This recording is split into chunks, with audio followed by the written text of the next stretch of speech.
Dr. David Klein with the Stages of Life Medical Institute, and I'm going to give you a briefing, as it were, on hormone replacement therapy, why you might need it, why you're doing it, what to expect, and how long you're likely to be on it. There may be other questions, I may have other answers, but we're going to start here. The first thing you need to understand is that hormone therapy is directed at people that need it, not people that want it, but people that have a directed medical and measurable need to restore balance. Now, what does a hormone do? A hormone is not a simple chemical that does nothing but hang around and make you have hot flashes or not have hot flashes. A hormone is a chemical that affects a genetic change. Some of these hormones are secreted by you, some are in the environments. They call those xenohormones or environmental hormones. We're going to limit the discussion here to your gonadotropins, not thyroid, not cortisol, not any one of the other hundreds of different hormones that float around in your body. Your body uses these things in command and control. That is, each cell listens to these hormone levels individually. Oddly enough, many of these cells are able to secrete these same hormones and communicate with every other cell in your body. This is done in a wireless network, very much the way your cell phone operates. The telephone system also has a wired system, which would be the nervous system. So in this case, we're going to focus on the wireless. And so these hormones have a particular function, and that's to turn a switch on or a switch off. Those switches are called genes. All right? Each cell in your body will have a receptor for vitamin D. Wouldn't you know it? Vitamin D is a hormone, not a vitamin. Estradiol, estriol, estrone, testosterone are the ones we're going to discuss right here. These are called gonadotropins, and these hormones in particular are variable, especially in women.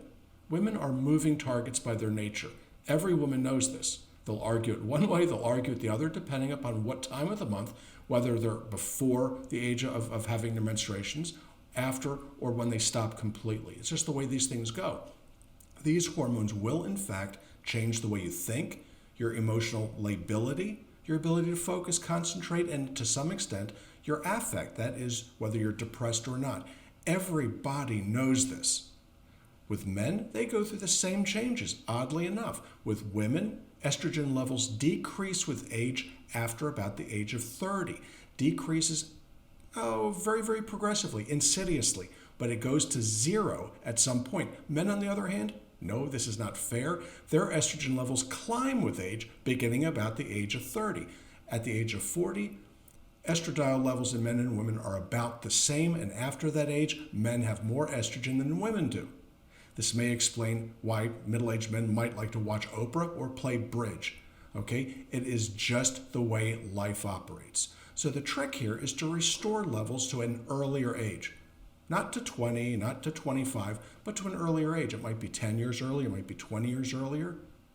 But estrogen is necessary for a bunch of things. Estradiol is necessary for bone density. It is necessary to prevent cardiovascular disease, and oddly enough, it may be cytoprotective with regards to cancer.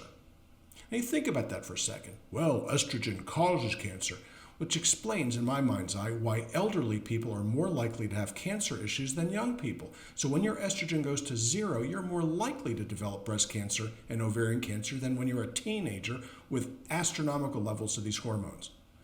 That's the reality of it. With men, the risk of prostate cancer goes up with age, not because their testosterone is causing it. That's nonsense. The lack of testosterone causes it, and the increase in estrogen in men causes prostate issues. So what we need to do when we do hormone replacement therapy is to pay close attention to levels, to pay close attention to ratios. Now, what am I talking about? What I'm talking about is this, that progesterone to estrogen ratios are necessary in order for you to prevent or treat hot flashes, in order for you to maintain vaginal wetness, moisture, and so on and so forth, and for you to have libido. Now, libido, in my opinion, is another vital sign. If your body is saying low libido, there's something wrong. That is the way that nature is set up. When you're feeling badly, it doesn't work so well. With men, as estrogen levels go up, their virility goes down. And it doesn't matter with regards to what the testosterone level is. It's the testosterone to estrogen level that is important here. So we measure testosterone, we measure estradiol, we measure progesterone, and replace to prescribed levels. This is between you and your doctor. The doctor should be able to interpret these levels. Is that true? Most of the time, but not all of the time. Why do I prefer to go transdermally with these medications? And the answer is very, very simple. That when you go through the skin, you avoid the liver, you avoid the changes that happen as a result of taking things orally. So you go through the skin, and then you check the levels blood-wise about every 90 days. Thank you. This is Dr. David Klein from Stages of Life Medical Institute. I do appreciate you watching this little telecom.